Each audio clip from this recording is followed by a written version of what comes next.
ఎన్నికల కమిషన్ ఆదేశాలపై మాజీ మంత్రి బాలినేని శ్రీనివాసరెడ్డి న్యాయ పోరాటానికి దిగారు. ఈవీఎంలపై ఎన్నికల కమిషన్ ఇచ్చిన ఆదేశాలను సవాలు చేస్తూ హైకోర్టులో పిటిషన్ దాఖలు చేశారు. ఒంగోలు నియోజకవర్గంలో ట్యాంపరింగ్ జరిగిందన్న అనుమానాలతో ఈవీఎంల పరిశీలన తనిఖీల కోసం బాలినేని ఎన్నికల సంఘానికి దరఖాస్తు చేసుకున్నారు. దీంతో ఈసీ మాక్ పోలింగ్ నిర్వహించడానికి ఆదేశాలు జారీ చేసింది.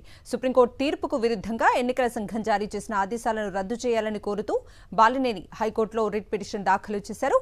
మాక్ పోలింగ్ ద్వారా ఈవీఎంలు వీవీప్యాట్ల తనిఖీ పరిశీలనను చట్ట విరుద్ధంగా ప్రకటించారని అభ్యర్థించారు. సుప్రీం తీర్పును అమలు చేస్తేనే న్యాయం జరుగుతుందన్నారు. అత్యున్నత న్యాయస్థానం తీర్పును అమలు చేసేలా ఎన్నికల సంఘానికి ఆదేశాలు జారీ చేయాలని పిటిషన్లో తెలిపారు బాలినేని శ్రీనివాసరెడ్డి.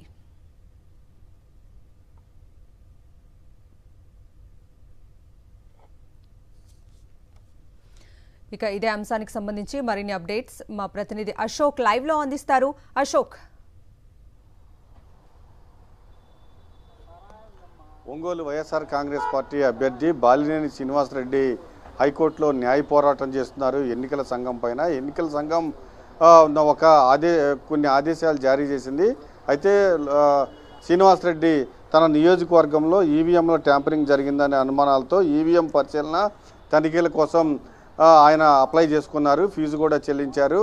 కానీ సుప్రీంకోర్టు తీర్పులకు విరుద్ధంగా పూర్తిగా మాక్ పోలింగ్ నిర్వహించడానికి ఎన్నికల కమిషన్ ఆదేశాలు జారీ చేసింది. అయితే సుప్రీంకోర్టు చాలా స్పష్టంగా చెప్పింది, ఎన్నికల ఫలితాల్లో వెల్లడైన తర్వాత ఈవీఎంల ట్యాంపరింగ్ మార్పులపై అనుమానాలు వ్యక్తం చేస్తే పోలైన ఓట్లు అలానే ఈవీఎంల స్లిప్పులతో ఖచ్చితంగా సరిపోర్చాలి అని చాలా స్పష్టమైన ఆదేశాలు తన తీర్పులో పేర్కొంది.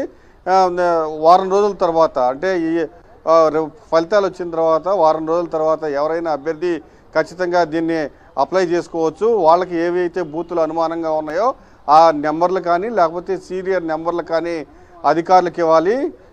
అసెంబ్లీ నియోజకవర్గాలు కానీ ఎవరైనా అప్లై చేసుకుంటే అసెంబ్లీ నియోజకవర్గాలని లేకపోతే పార్లమెంట్ పరిధిలో కానీ 5% ఈవీఎంలు అలానే వీఐప్యాట్లతో సరిపోల్చాలి, ఆ స్లిప్పులతో సరిపోల్చాలి అని చాలా స్పష్టంగా తన తీర్పుల్లో పేర్కొంది. కానీ ఎన్నికల సంఘం మాత్రం మాక్ పోలింగ్ నిర్వహిస్తూ ఆదేశాలు జారీ చేసింది. సోమవారం మాక్ పోలింగ్ నిర్వహించడానికి రెడీ కూడా అవుతుంది. ఈ నేపథ్యంలోనే బాలినేని శ్రీనివాసరెడ్డి చాలా స్పష్టంగా హైకోర్టులో కొన్ని కీలకమైన అంశాలను క్రోడీకరిస్తూ ఒక పిటిషన్ దాఖలు చేశారు.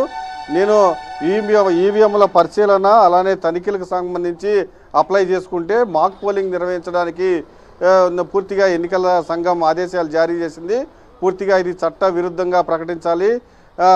సుప్రీంకోర్టు ఇచ్చిన ఆదేశాలను పూర్తిగా తొంగలో తొక్కుతుంది. ఏవైతే 16వ తేదీన ఎన్నికల సంఘం ఆదేశాలు జారీ చేసిందో దానికి అనుగుణంగా ముందుకెళ్లడానికి వీళ్ళు లేకుండా తదుపరి చర్యలను తీసుకోకుండా తమకు ఆదేశాలు జారీ చేయాలి అని చాలా స్పష్టంగా ఆ పిటిషన్లో పేర్కోవడం జరిగింది.